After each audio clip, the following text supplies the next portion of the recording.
Okay အားလုံးပဲမင်္ဂလာပါရှင်ပထမအဆုံးအနေနဲ့อ่ะပေါ့เนาะကျွန်မဒီမေခွန်းလေးကို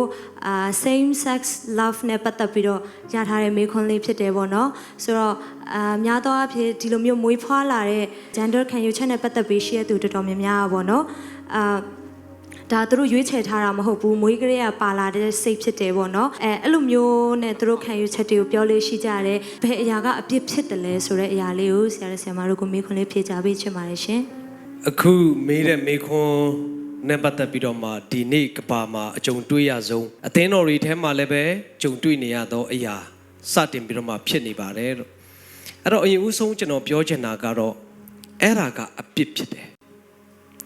ကျွန်တော်တို့ကအပြစ်ကိုအပြစ်လို့ပြောရဲဖို့လိုတယ်လို့မြင်တယ်အသင်းတော်ဆိုတာကအပြစ်ကိုအပြစ်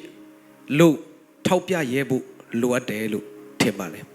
ဒါပေမဲ့အပြစ်တင်ခြင်းအပြစ်သွားဖို့ခြင်းအရှက်သွားခွဲခြင်းမျိုးကိုကျွန်တော်ပြောတာမဟုတ်ဘူးသို့တော့ပြစ်ဟာအပြစ်ဆိုတဲ့အကြောင်းတော့ကျွန်တော်တို့ပြောဖို့လိုတယ်လို့မြင်တယ်ဒုတိယတစ်ခုအပြစ်ဆိုတာလေးကိုကျွန်တော်တစ်ခုရှင်းပြခြင်းတယ် theology မှာကျွန်တော်တို့ဒီဖယားရဲ့သဘောတဘာဝကိုကြည့်တဲ့အခါမှာယုံကြည်သူဖြစ်ပြီးမှအပြစ်လုပ်တဲ့အခါတိုင်းမှာယုံကြည်သူဖြစ်ပြီးမှနော်ယုံကြည်သူဖြစ်ပြီးတော့မှ new creation လူသစ်ဖြစ်လာပြီးတော့မှအပြစ်လုပ်တဲ့အခါတိုင်းမှာမိတ်ဆွေတင့်ကိုကျွန်တော်ပြောချင်တဲ့အရာကအပြစ်ဆိုတာကတင်းအတွက်ပဲတင်လုပ်နေတာမဟုတ်တော့ဘူး you sin against God တင်ကဖယားကိုတွားပြီးတော့မှပြစ်မှားတာဖြစ်သွားပြီဒါကြောင့်မလို့ယောသကဘာပြောလဲဆိုတော့ how can I sin against my God ကျွန်တော်အနေနဲ့ဘယ်လိုလုပ်ပြီးကျွန်တော်ဖယားကိုတွားပြီးတော့မှအပြစ်တွားလုပ်မှာလဲတဲ့ဒါဝိဒ်ကဘာပြောလဲဆိုတော့ကျွန်တော်ကိုရော့ကိုမပြစ်မှားဖို့အတွက်ကျွန်တော်ကိုစောင့်ရှောက်ပါတယ်ဒါကြောင့်မလို့သင်အပြစ်လို့ပြောတဲ့အခါတိုင်းမှာယုံကြည်သူတယောက်အနေနဲ့အပြစ်ကျွန်တော်တို့လုပ်တယ်ဆိုတဲ့အခါတိုင်းမှာသိရမှာကwe sin against God ကျွန်တော်တို့ကဖယားကိုပြစ်သွားပြီးတော့မှလှုပ်ခြင်းဖြစ်တယ်ဆိုတာမမေ့ဖို့အတွက်ပြောချင်တာဖြစ်ပါတယ်အခုကျွန်တော်တို့ကြုံတွေ့နေရတဲ့ယခုဒီ LGBT အခုဆိုတော့ဘယ်လောက်ထိသူတို့ကဒီ identity ကိုသူတို့ကဆွဲဆန့်လာပြီလဲဆိုတော့ LGBTQ ကနေဆက်သွားလိုက်တာအခုဆိုရင် identity 300လောက်ထွက်လာတယ်အများကြီးပဲဒီထက်ပိုထွက်လာအောင်ပါအဲ့ဒီအရာတွေအားလုံးကဆောနာဆီယမနဲ့ဆရာ Titus ပြောတယ်လို့ပဲ after fall လူဒီအပြစ်လဲပြီးတဲ့နောက်ပိုင်းမှာကျွန်တော်တို့အပြစ်ကြောင့်လောကကြီးတစ်ခုလုံးဟာကျွန်တော်မှာချိန်ချင်းတွေပျက်စီးခြင်းတွေရှိနေတယ်ကျွန်တော်သင်ပေးတတ်တဲ့အရာတစ်ခုရှိတယ်ကဘာကြီးကဘယ်လိုပျက်စီးတယ်လဲဆိုတော့စနစ်တကျကိုအလုံးစုံပျက်စီးဖို့အတွက်သွားနေတာဖြစ်ပါတယ်ဘာဖြစ်လို့စနစ်တကျဆိုတဲ့စကားလုံးကိုကျွန်တော်သုံးတယ်လဲဆိုတော့စာရမာနကသူလိုချင်တဲ့ program အတိုင်းကျွန်တော်တို့တွေကိုဖျက်ဆီးဖို့အတွက်လုပ်နေတာဖြစ်ပါတယ်အဲ့တော့အခုကဘာကြီးကပြောနေတာကဆရာမဖြစ်ချင်တာဆရာမဖြစ်လို့ရတယ်ဆရာဖြစ်ချင်တာဖြစ်လို့ရတယ်ကျွန်တော်ဖြစ်ချင်တာဖြစ်လို့ရတယ်အခုကနေဒါမှာဆိုရင်ကျောင်းသူကျောင်းသားတွေကသူတို့ကိုသူတို့ identity ပေးတဲ့အတိုင်းဆရာမလည်းခေါ်ရမှာဖြစ်တယ်အဲ့တော့အခုကနေဒါမှာဘာဖြစ်လဲဆိုတော့ကျောင်းသူလေးတွေကသူတို့ကလူမဖြစ်ချင်ဘူး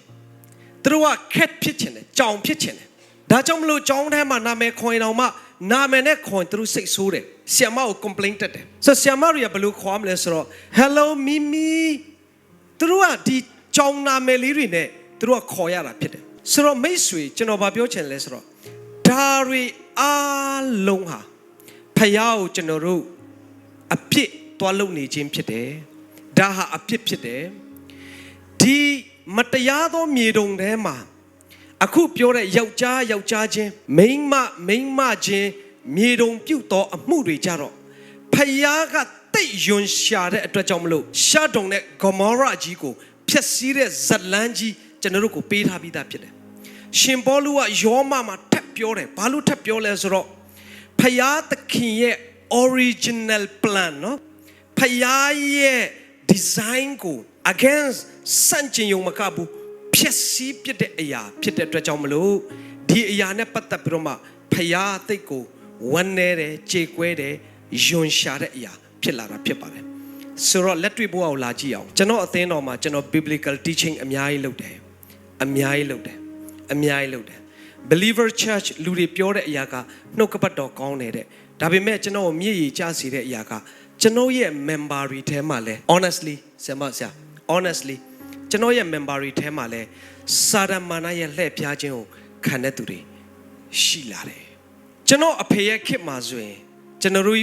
မင်္ဂလာဆောင်တောင်းတဲ့လူရှိလာတယ်မင်္ဂလေးနှစ်ယောက်လက်ထပ်ပေးဖို့အတွက်သူတို့တောင်းတယ်သူတို့ကိုကျွန်တော်တို့ကနေအပြစ်သွားမတင်မဖို့ပဲနဲ့နှုတ်ကပတ်တော်အရာချစ်ချင်းမေတ္တာနဲ့ပြောတဲ့အခါမှာသူတို့အသင်းတော်ကိုစွန့်သွားခဲ့တယ်ဒါလည်းကျွန်တော်တို့ကြုံခဲ့ပူပါတယ်ဆိုတော့ဒီမှာရှိတဲ့လူငယ်တွေကျွန်တော်ပြောချင်တာကဒီအသင်းတော်ထဲမှာဒီမှာလာပါဝင်တဲ့လူထဲမှာရှိရင် please ကျမ်းစာရဲ့အချိုမြင်ဆုံးသောစကားလုံးဖြစ်တဲ့အရာ repent နောင်တရပါပြန်လာပါ do not sin against God ဖျားကိုသွားပြီးတော့မှ sin မလုပ်ပါနဲ့တော့ပြီးရင်သင်ဟာလှည့်ပြားခြင်းကိုခံရတာဖြစ်တယ်သင်ရဲ့ original design ကဆောနာဆရာမမယ်ရီတွေးပြောတယ်လို့ယောက်ျားနဲ့မိန်းမပဲဖျားက design ပေါ်ထားတာဖြစ်တဲ့အတွက်လှည့်ပြားခြင်းကနေပြန်လာပါအသင်းတော်ကြီးကနေအထူးကြိုးဆိုတယ်တန်ရှင်းသောသူတွေကကြိုးဆိုတယ် member တွေကကြိုးဆိုတယ်တင့်ကိုဒါမျိုးတင့်အနာမှာရှိရင်လဲဆရာမမယ်ရီပြောတယ်လို့တွားပြီးတော့မှမတယောပါနဲ့တွားပြီးတော့မှသူတို့ကိုရှက်အောင်မလုပ်ပါနဲ့သူတို့ကိုအချိန်ပေးပါမွန်းပန်ပါသူတို့ကိုထွေးပိုက်ပါပြီးရင်သူတို့ repent ဆိုတဲ့အချိုမြင်ဆုံးသောမှတ်တိုင်ပြန်ရောက်ဖို့အတွက်ကျွန်တော်တို့အားလုံးကြိုးစားပါစို့လို့ကျွန်တော်ဖိတ်ခေါ်ချင်တာဖြစ်ပါတယ်သူပဲကျေးဇူးတင်ပါတယ်